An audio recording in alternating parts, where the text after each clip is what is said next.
উত্তাপ ছড়াতে পারল না লন্ডন ডার্বি। প্রিমিয়ার লিগে আর্সেনালের সামনে ছিল শীর্ষস্থান মজবুত করার সুযোগ।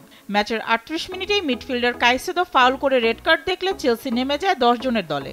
কিন্তু সেই সুবিধা কাজে লাগাতে ব্যর্থ হয় গানাররা। শেষ পর্যন্ত ব্লুদের সঙ্গে স্ট্যামফোর্ড ব্রিজে ১-১ গোলে ড্র করে মাঠ ছাড়ে মিকেল আর্তেতার দল। ট্রেভর শালাবা চেলসিকে এগিয়ে নেওয়ার পর গানারদের ফের সমতা আনেন মিকেল মেরিনো। এই ড্রয়ের পর ১৩ ম্যাচে ৩০ পয়েন্ট নিয়ে টেবিলের শীর্ষে আছে আর্সেনাল। সমান ম্যাচে ২৫ পয়েন্ট নিয়ে ম্যানচেস্টার সিটি দ্বিতীয় স্থানে, আর তৃতীয় স্থানে থাকা চেলসির পয়েন্ট ২৪। অবশেষে প্রিমিয়ার লিগে ব্যর্থতার জাল ছিঁড়ে বেরিয়ে এলো লিভারপুল। লন্ডন স্টেডিয়ামে ওয়েস্ট হ্যামের বিপক্ষে খেলতে নেমে ম্যাচের ৬০ মিনিটেই রেড ডেভিলসদের হয়ে গোল করেন ইসাক। এরপর যোগ করার সময় দ্বিতীয় মিনিটে দারুণ এক গোল করেন হাকপো।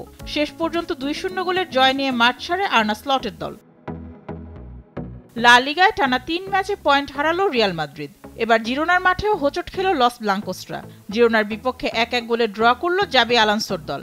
রিয়াল মাদ্রিদের গোলটি করেন ফরাসি তারকা কিলিয়ান এমবাপ্পে। জিরোনার হয়ে গোল করেন ওনাহি।